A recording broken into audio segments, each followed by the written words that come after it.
धर्मतः विरत जोगतः ज्ञान ज्ञान मोक्ष पद वेद वखान।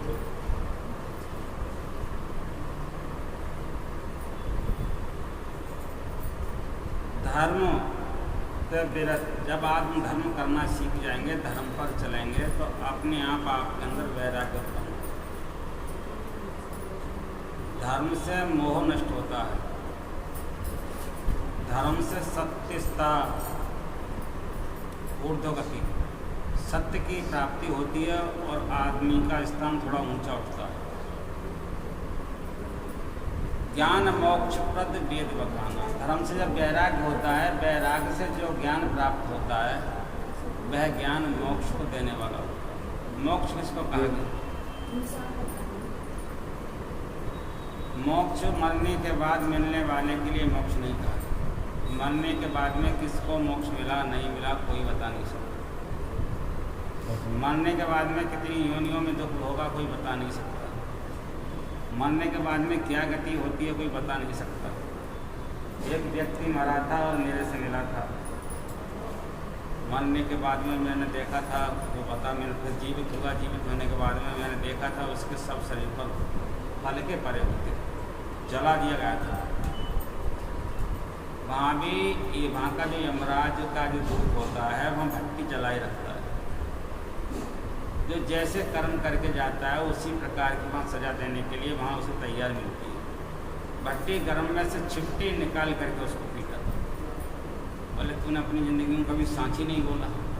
तब तक यमदूत ने कहा भाई इसकी ये तो देख लो, मानना शुरू कर दिया, अभी इसका ज़िंदगी शेष है, समाप्त हो चुकी। बोले इसकी ज़िंदगी अभी 15 दिन की शेष है। तो छिपटी मार के ही उसको ज़मीन पर गिराया। उसने अपने को गिरते हुए भी देखा और जलते हुए भी देखा और पिटते हुए भी देखा। जब उसको होश आया तो उसने कहा हमारे पला की, हमारे उसकी माली नगरा की बात है, हमने माता से सुन।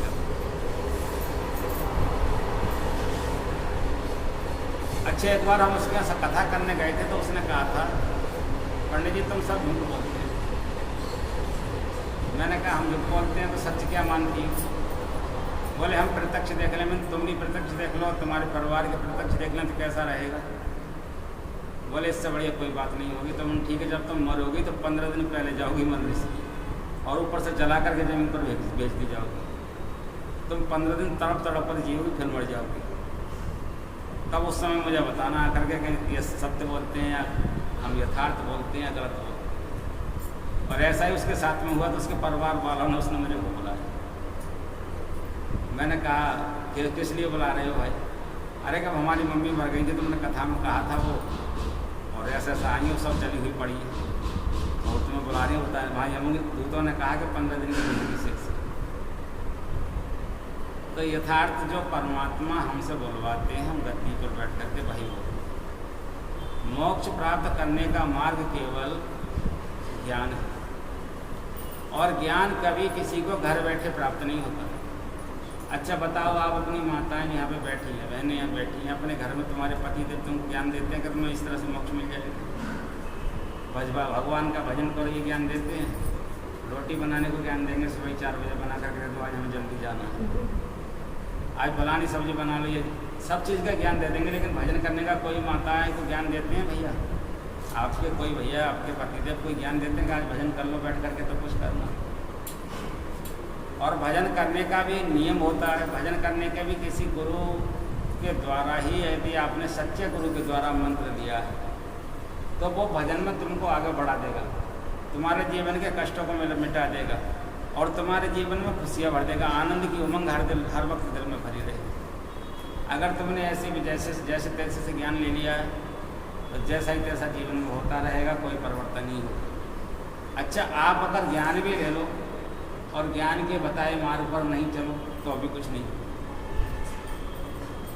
शिष्य धीरा हो बिल्कुल,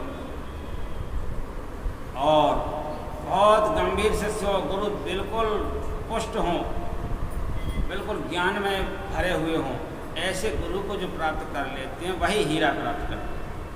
हीरा का मतलब है परमात्मा। अन्यथा जितने गुरु संसार में मिलते हैं, पीले कपड़े वाले बहुत मिल जाएंगे, लाल कपड़े वाले बहुत मिल जाएंगे, सफ़ेद कपड़े वाले बहुत मिल जाएंगे, लेकिन दुनिया की रंग रंगियों में तुम्हें रंगाते रहेंगे। इतना नहीं करके दिखलाएंगे जिससे तुम्हारा कल्याण हो जाए, इतना नहीं बताएंगे जिससे तुम्हारा भजन हो। भजन बनने के लिए आदमी को रात की नींद विदा हो जाती है। हम रात के 4 भाग करते हैं, 6 से 9 का, 9 से 12 का, 12 से 3 का और 3 से 6। 6 से 9 का शिव जी का भाग। 6 से 9 के बीच में ना तो कभी झाड़ू लगानी चाहिए। जैसे ही 6 बज जाए झाड़ू घर में कभी भी मत लगाना। यदि आप झाड़ू लगाते हैं, झाड़ू लगाते उस समय शिवगढ़ निकल करके जा रहे हों और आप झाड़ू लगा रहे हों और उनके धूल के कण शिवगढ़ पर चले जाएं, तो आप समझ लो निश्चित ही दरिद्र हो जाओ। घर में नाना प्रकार की आपत्ति आ जाएंगी, नाना प्रकार के जीवन में कष्टों का सामना करना पड़ेगा।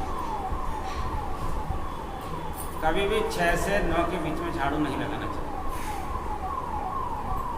हमारे सत्संग में कुछ ना कुछ तो नया आपको मिलता ही रहेगा। ये तो हम गुरु महाराज से प्रार्थना करके चलते हैं कि ऐसा ज्ञान दो जो माताएं बहनों का जीवन अच्छा बने। अच्छा, 9 से 12 का काल का चक्र होता है, उस समय में इंसान को सो जाना चाहिए। और ब्रह्मा का चक्र होता है 12 से 3 और ब्रह्म मुहूर्त होती है 3 से 6। 12 बजे से जो ध्यान करते हैं वो निश्चय ही ध्यान में बहुत जल्दी सफल हो जाता है। 36 साल की तपस्या करने पर जो फल नहीं मिलता, जो 12 से 3 तक ध्यान कर ले, 12 से 6 तक ध्यान कर, वो 6 महीने में फल मिल जाता है, जो 36 साल में भी नहीं मिलता। लेकिन उस समय में कोई भजन ही नहीं करता।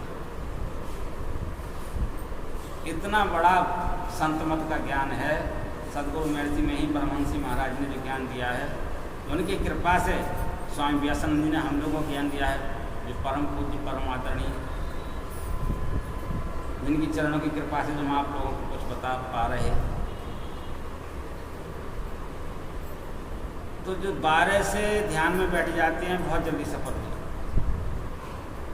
हमारे संत मत में ध्यान की विशेष बात है।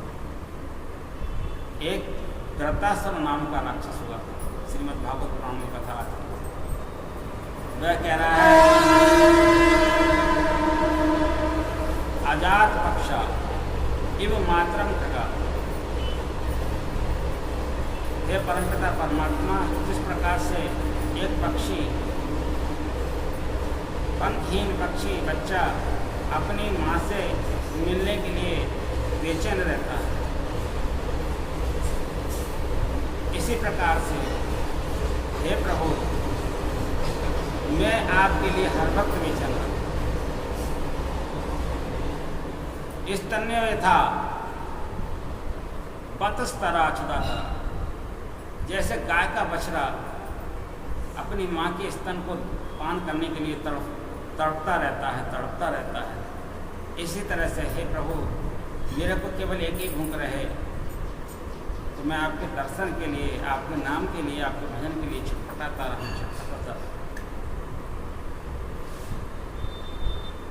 प्रियम प्रिय विषुतम विषमणा, जैसे एक धर्म पत्नी अपने पति से मिलने के लिए लालायित रहती है, इसी प्रकार से मेरी आत्मा, हे परमपिता परमात्मा आपकी पत्नी है और आप परमात्मा हैं।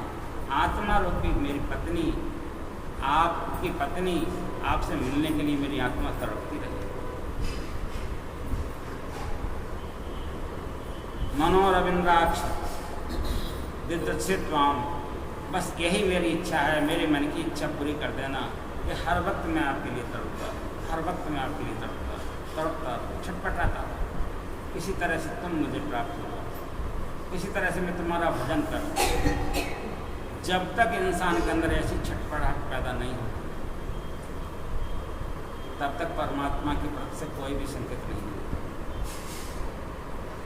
जैसे एक मक्खी, आपने देखा है, एक मक्खी होती है ऐसी जो विष्ठा पर भी बैठ जाती है और विष्ठा से उठ करके फिर विष्ठान पर भी बैठ जाती है। इसका लोक का भी सुख लेना चाहती है, उस लोक का भी सुख लेना चाहती है।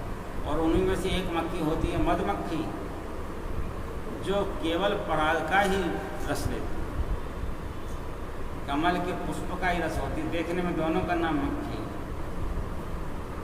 देखने में सब इंसान एक जैसे, लेकिन अंतर कितना है, एक परमात्मा के चरणों का रस लेने वाला होता है और एक विष्टा का भी रस लेता है और भगवान का भी रस लेना चाहता है। एक केवल विष्टा में ही मस्त रहता है, इन संसार के कार्यों में ही लगा रहता है। संसार के कार्य भी करने चाहिए, लेकिन धार्मिक रूप से, वैदिक रूप से, शास्त्र के नियमानुसार करना चाहिए।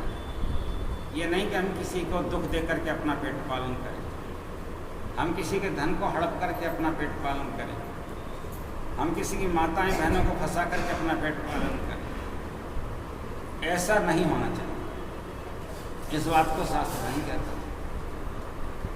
धर्म की नीति जो कहती है, धर्म तब विरत जोगते ज्ञान, जो धर्म कहता है उस धर्म के अनुसार अपने अंदर व्रत कर लो, मानी वैराग्य कर लो। वैराग्य का मतलब ये नहीं हम कमाएंगे नहीं, वैराग्य का मतलब ये नहीं कि हम परिवार में नहीं रहेंगे, वैराग्य का मतलब ये नहीं कि बेटा मेरे नहीं, पत्नी मेरी नहीं, ये घर मेरा नहीं, मकान मेरा नहीं, ये वैराग्य नहीं है। ये शरीर मेरा नहीं। अब जिस शरीर से हम काम ले रहे हैं, तो जब तक हम उससे काम ले रहे हैं वो हमारा नहीं है तो किसका? जिस मकान में हम सो रहे हैं, जब तक हम सो रहे हैं तब तक वो हमारा है। जिस घर में हम खाना खा रहे हैं वो जब तक हम खा रहे हैं तब वो खाना हमारे पेट में जा रहा है, हमारा है। जब तक संतान हमसे सेवा करा रही है, हमारी सेवा कर रही है, तब तक वो हमारी है। लेकिन हमारी मतलब ये नहीं कि हम उसमें फंस करके बैठ जाए। हमें यह भी ज्ञान रहना चाहिए, इतना वैराग्य होना चाहिए कि एक दिन जो शरीर हमको मिला है ये भी हमसे छूट जाए। इस शरीर से हमें कुछ समय तक रहना है, ये नहीं इस शरीर से हम मित्रता कर लें और अन्य शरीरों में बैठे हुए से हम दोष कर लें, ऐसा भी नहीं होना चाहिए। द्वेषांता पर कायेषु, दूसरे के काया से कभी भी दोष नहीं रखना चाहिए, क्योंकि वो भी ईश्वर ने बनाया है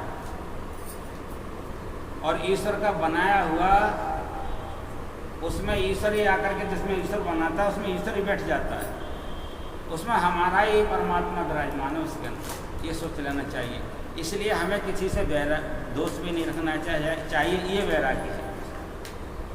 हमें किसी भी काया रूपी जीवात्मा से द्वेष नहीं रखना चाहिए। प्रत्येक काया रूपी जीवात्मा को अपना स्वरूप समझ करके, अपने परमात्मा का स्वरूप समझ करके उसका आदर और सम्मान करना चाहिए। निरादर किसी का भी नहीं करना चाहिए। आज जाति वर्ण की व्यवस्था इतनी खराब है, वो नीचा है, ये ऊंचा है। अब बताइए, जो नीचा है वो हवा नहीं खा रहा है क्या? या जो ऊंचा है वो हवा से छोड़ करके कुछ और चीज़ खा रहा है? ये दोष देखने की बात। अब दोष तुम्हारे अंदर आकर के भर गया, अब जहाँ भरना था भगवान का नाम, वहाँ भर गया दोष। अब भजन कहाँ से होगा? भजन नहीं होगा। भजन के लिए बिल्कुल पवित्र आत्मा चाहिए। इसलिए धर्म पर आ जाओ। धर्म का मतलब है कि किसी के अंदर भी बुराइयां देखना बंद कर दो, ये शास्त्र कहता है। किसी को भी अपने से नीचा समझना बंद कर दो, ये शास्त्र कहता है। अपना कर्म संभालो, अपने को देखो। जो कमी देखनी है अपने अंदर देखो, अपने अंदर की कमी निकाल करके बाहर करो कि ये कमी मेरे पे क्यों है, ये मेरे से भजन क्यों नहीं होने देती। जब ऐसा स्वभाव बन जाए, फिर गुरु महाराज के अंदर समर्पण होना चाहिए, ये वैराग्य। एक कथा आती है, छोटी सी सुनाऊंगा। गुरु नानक देव जगह जगह सत्संग करने जाते थे, और गुरु नानक देव एक जगह सत्संग करने गए तो उनके बेटा ने कहा, एक समन नाम के भक्त थे उनके, उन्होंने कहा तुम जाकर के गुरु महाराज से सत्संग ले आओ, हम भी सत्संग करना चाहते हैं। तो गुरु महाराज के चरणों में गए, उन्होंने प्रणाम किया गुरु नानक देव के और कहा महाराज हमको सत्संग दे दो। अब उन्होंने कहा उनके साथ रहने वाले, देखो सत्संग का टाइम कब है? उन्होंने सत्संग का टाइम देखा, 1 महीने के बाद समय मिल रहा, 1 दिन। उन्होंने ठीक है 1 महीने के बाद हम आपके सत्संग करने आएंगे। बोले इनका नाम लिख लो। लिख लिया गया। बहुत बेचारे गरीब थे, सत्संग कर लेने चले गए। अब लौट करके आए, उनके बेटा ने कहा पिताजी सत्संग ले आए? बोले ले आए। कितने दिन का टाइम दिया गुरु महाराज ने? बोले 1 महीने का। बड़ा खुश हुआ। बोले 1 महीने में हम इतना कमा लेंगे गुरु महाराज की सेवा कर सकते। मजदूरी करते थे दोनों बेचारे। अब 1 महीना खूब काम किया दोनों ने जम करके। अब जब 7 दिन सत्संग के रह गए तो दोनों सब बैठ करके सलाह कर रहे इतना पैसा हम पर हो गया है, अब गुरु महाराज के संग जो सब लोग आएंगे उनकी हम सेवा कर सकें। लेकिन कहते हैं न खुशी अच्छी है न मलाल अच्छा है, जिस हाल में सबको रखें वो हाल अच्छा है। अब उसी रात अकस्मात होने के बाद वो बीमार पड़ गया उनका बेटा, और बीमार पड़ा इतना भयंकर कि जो कमाया था वो सब लगा। अब तो उनके पास कुछ नहीं। अब गुरु महाराज के आने के रह गए 3 दिन। उन्होंने कहा गुरु महाराज अब क्या करूं? पिताजी से कहने लगा बेटा अब क्या करोगे? बोले अब क्या करें, हमारी तो कुछ समझ में नहीं आता, मकान बेचते। गुरु महाराज से सत्संग तो कराएं, बोले मकान बेचोगे तो 3 दिन में कोई ले पाएगा नहीं ले पाएगा। बोले फिर क्या करूँ, मैं अपने आप को गिर में रखूँ, कोई रखागा ही ना रखेगा, सत्संग तो होना जरूरी है। देखिए कितना बड़ा त्याग। अब सोचते सोचते 2 दिन निकल गया, बचा 1 दिन। अब उनका बेटा बोला पिताजी एक काम करते हैं, बराबर में सेठ रहते हैं, उनके सब माल मिल जाएगा भंडारे का, और वो पैसे तो देंगे नहीं, उनकी दीवार काट के निकाल लेते। उन्हें चलो कुछ भी सही, गुरु धर्म के लिए वो कितना एक अपने त्याग कर रहे हैं, अपनी जान की किसी की परवाह नहीं कर रहे। दोनों पार पे टच चले गए, दीवार काट ली, माल निकाल लिया, सब माल सत्संग के लिए भंडारे की जरूरत थी ले आए, लेकिन नमक रहे। अब नमक लेने के लिए फिर गया तो कोई सामान गिर गया, जैसे गिरा घर वाले जग गए, तो जो सेठ था उन्होंने जग करके उसके चोर का पैर पकड़ लिया, और जैसे उसने पैर पकड़ा सभी परिवार वालों ने उसका पैर पकड़ लिया। अब वो तो अंदर को खींचे और वो बाहर को निकलना चाहे तो बाहर से आवाज़ देता पिताजी कहाँ का, मैं घर वालों ने पकड़ लिया हूँ, मेरे को निकालो खींच करके। अब घर वाले बाहर को खींचे, वो अंदर को खींचे, ना तो वो निकाल पा रहे ना वो निकाल पा रहे, बीच में अटक गया। बोले पिताजी किसी तरह से गुरु महाराज की लाज रख लो। बोले कैसे रख लूँ? बोले अपनी जेब से चक्कू निकालो छुरा और मेरी गर्दन काट लो। बोले क्या बकता है? बोले सही बकता हूँ, गुरु महाराज के नाम पर कलंक नहीं आना चाहिए। ये त्याग करना पड़ेगा तो मैं गुरु महाराज के कलंक को हटाने के लिए एकदम जल्दी कर दो। अगर मेरा मुंह रह गया तो पहचान हो जाएगी, शरीर की कोई पहचान नहीं है, ये शरीर का कुछ नहीं करेगा सेठ। उन्होंने उसके पिता ने क्या काम किया, जब उसकी बात समझ में आ गई अपने बेटे का ही सर काट लिया अपने गुरु की रक्षा रखने के लिए। ये नानक, गुरु नानक की उस वाणी में आया है, मैंने जो सुना है वो बोल रहा हूँ आपके। जब उन्होंने अपने गुरु का ही, अपने बेटे का ही सर काट लिया, सिर को काट करके ला करके अंदर कमरे में रख दिया, सब सामान लिया, भंडारी को बुलाया, कहा प्रसाद तैयार किया जाए, सुबह गुरु जी आ गए। और रात में वो लाश लेकर के सेठ बोला मैं कहाँ जाऊँगा, दिन में जब लोग देखेंगे तो लोग पकड़ लेंगे, तुमने मार दिया, मेरी सजा हो जाएगी। तो बूढ़ा सेठ था, उसने कंधे पर डाल करके उसको ले जाना चाहा, लेकिन नहीं ले जा पाया, उसी के घर तक ले जा पाया जिसका वो बेटा था। और वो रात में जब सर काट के ले आया, उसे नींद कहाँ आ रही, वो चक्कर लगा रहा था, कभी अंदर कभी बाहर, कभी अंदर कभी बाहर। तो मैंने अपने बेटा को उस चिंता में बड़ा रो रहा था, परेशान था। जैसे उसने ला करके लाश रखी, ऐसे उझट कर या भर के अपने बेटा की लाश को अंदर कमरे में ले गया और बड़ा सटेक करके उसका सिर उससे लगा कर, किसी को ये पता नहीं लगे कि इसका सर काट दिया, बिल्कुल सटेक कर संभाल कर, बहुत सुंदर ढंग से। अब गुरु महाराज सुबह को आए सत्संग, वो कहते हैं हाँ समन के हाँ तेरा बेटा कहाँ है मूसन? बोले गुरु जी वो बीमार पड़ गया। तो वो तो हर जगह मेरी सेवा में जाता था, बड़ी खुशी खुशी जाता था, तो उसके यहाँ गया हूँ, सत्संग किया तो भी नहीं आया, भोजन करने जा रहा हूँ तब भी नहीं आ रहा। बोले गुरु महाराज बहुत बीमार पड़ गया। बोले उसको आवाज़ दे, बुला कर खिला।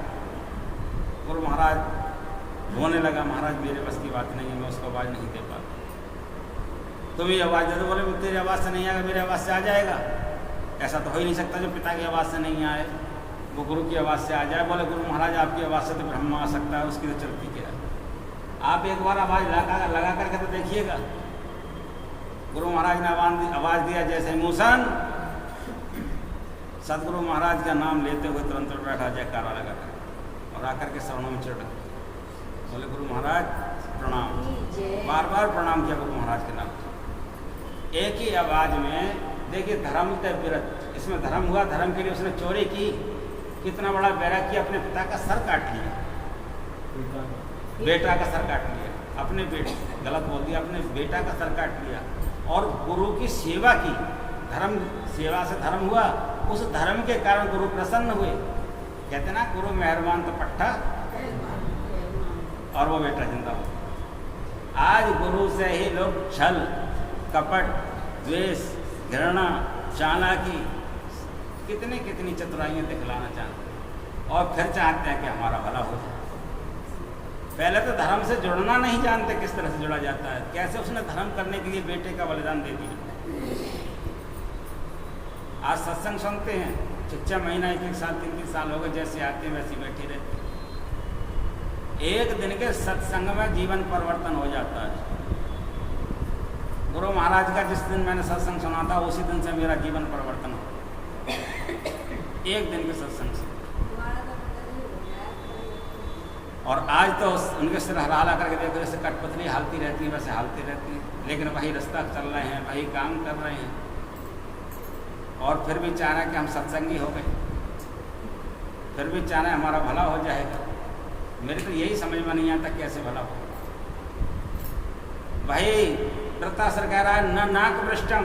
आज हम गुरु जी के चरणों में जाते हैं तो क्या मांगते हैं? महाराज हमारे लिए संपत्ति दे दो, महाराज हमारे लिए काम दे दो, महाराज हमारे लिए मुख्यमंत्री बना दो। और वो क्या कह रहा है? न नाक पृष्ठम न चपार मिष्टम, न मुझे स्वर्ग की संपदा चाहिए, न सार्वभौमो न पृथ्वी का मैं राजा बनना चाहता, न रसाधिपत्यम न पातालोक का मैं राजा बनना चाहता। ओ परम भवम्बा पे चाहता क्या? ना 4 प्रकार की मुझे सिद्धि चाहिए। आकाशवाणी होती है, हे खग, हे राक्षस, हे भक्त, तू चाहता क्या है?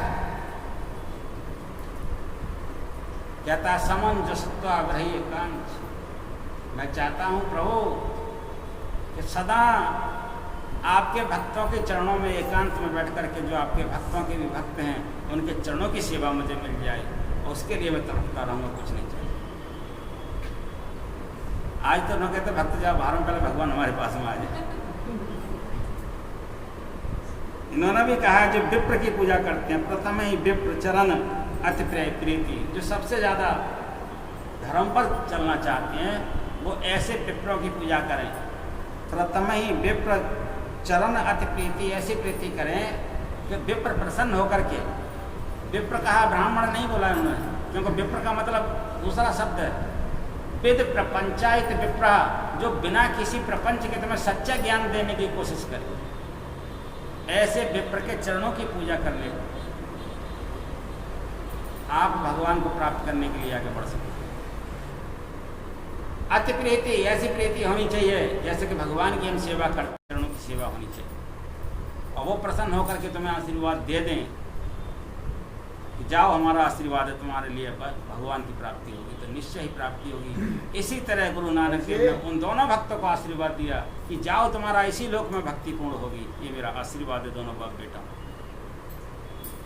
आज हम सत्संग करते हैं, कभी भी भगवान से ये प्रार्थना करते हैं प्रभु हम ये अपने सब कुछ, हमने जो कुछ कर्म किया आपकी शरणों में सौंप दिया।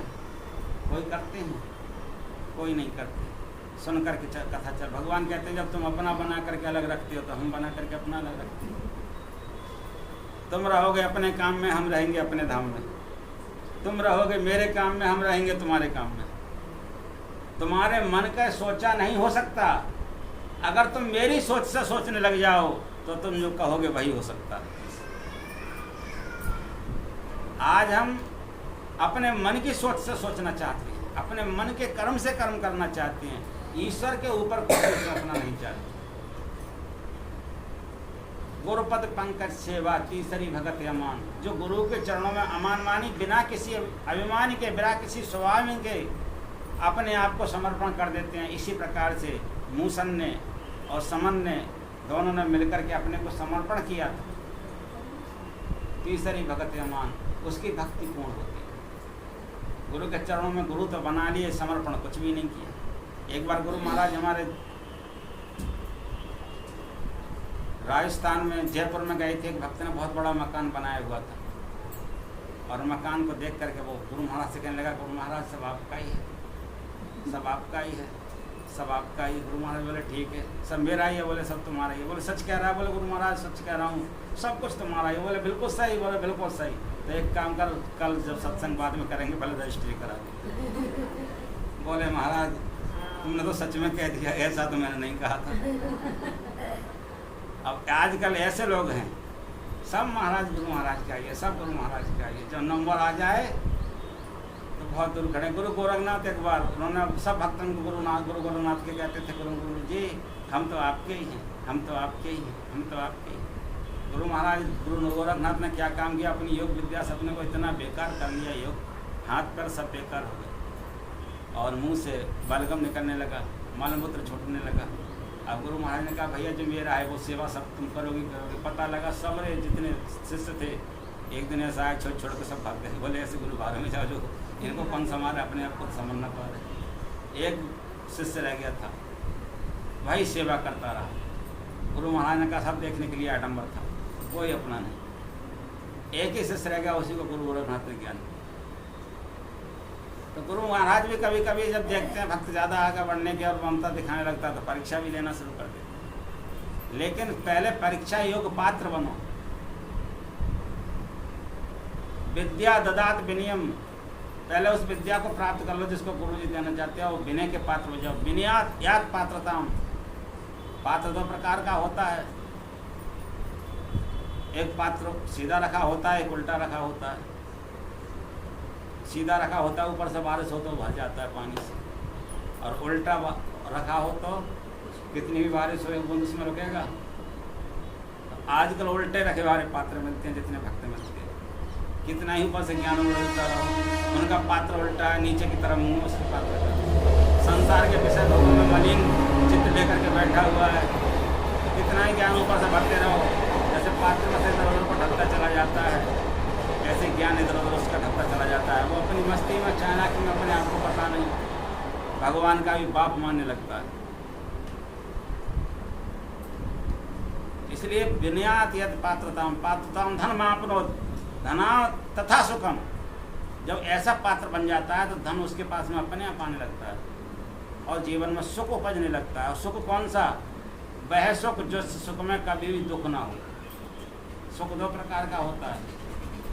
एक सुख वो होता है कि सुख के बाद दुख आता ही रहता है, कभी दुख है कभी सुख है, कभी दुख है कभी सुख है। एक सुख ऐसा होता है कि शरीर पर भी कुछ भी हो जाए लेकिन उसे कभी दुख ही नहीं होता, ऐसा सात्विक सुख। ऐसे सुख की प्राप्ति के लिए गुरु महाराज के चरणों में विनय करनी चाहिए। लेकिन ऐसे पात्र बनने के लिए पहले धर्म पर चलना पड़ता है। धर्म से जो वैराग्य उत्पन्न होता है, दिखावटी वैराग्य नहीं होता जो कमंडे ले लिया, घर छोड़ दिया और चल दिए। एक महात्मा के हम सत्संग करने जाते थे, वो महात्मा क्या कहता था जब भी सत्संग करने बैठता था, महाराज करोड़ों की संपत्ति छोड़ करके महात्मा बनाओ। मैं कहता था तुम एक बात बताओ, जब तुम्हें ये पता है करोड़ों की संपत्ति छोड़ करके महात्मा बने हो, फिर तुम महात्मा बने ही कहाँ हो? क्योंकि तुम्हारी बुद्धि में करोड़ों की छाप लगी हुई है। तब उस महात्मा की बुद्धि में कुछ ये आया कि वाकई में गलत बोलता।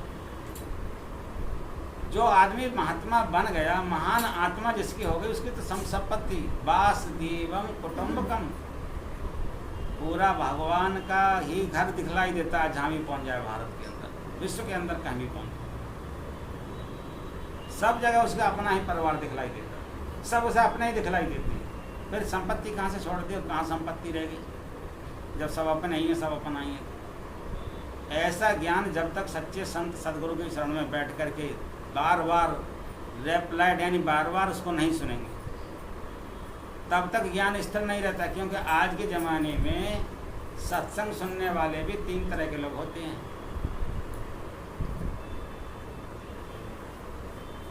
वो कैसे होते हैं? एक छोटी सी कथा सुनाता हूँ। एक स्वर्णकार था, उसने 3 मूर्तियाँ बनाई और एक राजा के यहाँ वो लगती थी बाजार। उस राजा ने कहा जो बाजार में कुछ भी बचेगा वो आदमी निराश होकर के ना जाए, व्यापारी उसका सामान राजा खरीद लेगा। उसने 3 मूर्तियाँ बनाई। एक मूर्ति की कीमत रखी थी 1 लाख रुपए, एक मूर्ति की कीमत रखी थी 50,000 रुपये और एक मूर्ति की कीमत रखी थी 5 रुपये। पूरे बाजार में सब लोग आते, मूर्ति देखने में तीनों एक जैसी थी, एक ही जैसा वजन था। पूछते थे ये मूर्ति कितने की? बोले महाराज 1 लाख रुपए की। बोले ये कितने की? बोले 50,000 की, बोले ये कितनी, बोले 5 रुपए की, बोले वजन, मतलब क्या, बोले ये तो हम नहीं जानते, आप देख लो। जब किसी ने नहीं खरीदी तो राजा ने आकर के पूछा ये मूर्ति तुम्हारी रही कितने कीमत की, राजा को भी बता दी। बोले इनकी देखने में शकल सूरत एक जैसी, बोले बिल्कुल महाराज। बोले वजन, बोले एक जैसा, बोले बिल्कुल। बोले तीनों पीतल की, बोले हाँ जी। कोई भी सोने की नहीं, बिल्कुल नहीं। फिर इतना अंतर क्यों, बोले महाराज मूर्ति बताएगी। राजा बड़े सस्पेंस पड़ गए, बोले मूर्ति कैसे बोलेगी, सब बताएगी।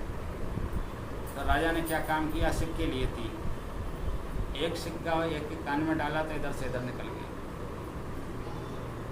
और एक के कान में सिक्का डाला तो मुंह से निकल गया, एक के कान में सिक्का डाला वो पेट में पता नहीं कहाँ चला गया। बोले जो पेट में चला गया इसकी 1 लाख कीमत,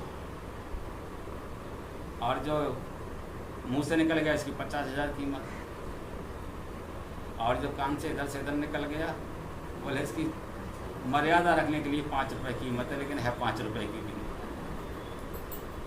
क्योंकि जीवन में जो मनुष्य आया और आकर के जिसने भगवान के नाम को अंदर से निकाल दिया, बहुत सी माताएं तो हैं ज्ञान सुनती हैं, जैसे प्रसाद लेकर के बाहर निकलती हैं वहाँ तक भूल जाती हैं, कुछ घर तक भूल जाती हैं, कुछ घर में जाकर के बिल्कुल स्वाहा कर देती हैं। बोले जो था वो पत्ता छा वहाँ जड़। अब ये सत्संग सुनने की मात्रा थोड़ा ही, जिसने अंदर में ग्रहण कर लिया भगवान क्या, उसी की कीमत है, ये मेरे को पहचान रहा है, इसे मेरे यहाँ आना है, ये मेरा अपना है, इसलिए मैं उसको पकड़ रहा है। और जिसने सुन करके इधर से इधर निकाल दिया, बोले इसने तो मेरा नाम को सुना ही नहीं, इसको क्या फल मिलेगा, इन कानों में सुआ डाल देगा भगवान जब जाओगे। बोले ये कान तेरे मतलब के नहीं है, आधा देखे सर्प के कान नहीं होती हैं, बंद कर दी जाती, कान देगा ही नहीं दूसरे जन्म के लिए, ये हालत कर देगा। और अगर पेट से निकल, मुंह से निकल गया, चलो कुछ कीमत बन गई, हो सकता है तो मैं दोबारा कोई ना कोई मुंह से बोलने वाला जीव जंतु बना दे। और जो पेट में ले गया भगवान के नाम को, उसको कौन मिटाएगा। भगवान के नाम को जो पेट में रख लेगा वही भगवान को बार बार याद करता रहे। इसलिए मुंह से निकाल करके बक देना भी ज़्यादा उचित नहीं, और कान से इससे सुनो और इससे निकाल देना भी बिल्कुल उचित नहीं। ज्ञान मोक्ष प्रद वेद बखाना, यदि मोक्ष पाना चाहते हो, मोक्ष कैसा, जीवित काटे कर्म सब, जीवित मुक्ता होए, जीवित जगपति से मिले, जीवित आत्म राम, जीवित दर्शन देखिए दादू मन विश्राम। मुआ पीछे मुक्त बतावे, मुआ पीछे मेला, दादू भूले गए। जो मरने के बाद में अपनी मुक्ति बताता है तो मरने के बाद मुक्त हो जाएगा, ये संभव नहीं। वहाँ तो कर्म प्रधान विश्व रच राखा, जो जस कीन सो तस फल चाखा। वहाँ तो कर्म भोगने के लिए ही जाना पड़ता है। अपनी इच्छा से तुम जाओगे तो कुछ और मिलेगा, और दूसरे के बंधन में बंद करके जाओगे तो कुछ और मिलेगा। अपनी इच्छा से जब ही जा सकते हो जब गुरु प्रसन्न कर लोगे। गुरु प्रसन्न हो जाएंगे, उसी दिन गुरु तुमको आशीर्वाद प्रदान कर देंगे, तुम्हें इस लोक का और परलोक का सब अनुभव हो जाएगा, किसी से कुछ कहने की जरूरत नहीं पड़ेगी। ऐसे संत गुरु के चरणों में बैठ के हमने जो सत्संग सुना है, इसको हमें ध्यान रखना है। कौन सी मूर्ति बनना है जो मैंने बताया था, पेट वाली मूर्ति बनना है। घर जा कर के भूल नहीं जाना। हो सकता है अगले सत्संग में कुछ ना कुछ पूछ बैठूं, क्योंकि मैं नहीं चाहता जो भगवान के भक्त हैं वो किसी तरह यमराज के हाथ पड़े। वो तो सोने के सिंहासन पर चढ़ करके जाएं, यहाँ भी आनंद लें और वहाँ भी आनंद लेते जाएं। प्रेम से बोलो श्री सद्गुरु महाराज की। आज की वाणी को मैं ही विराम देता हूँ। एक भजन गा लो, इसके बाद में अभी 2 आरतियाँ होंगी, तो प्रसाद ग्रहण लेना।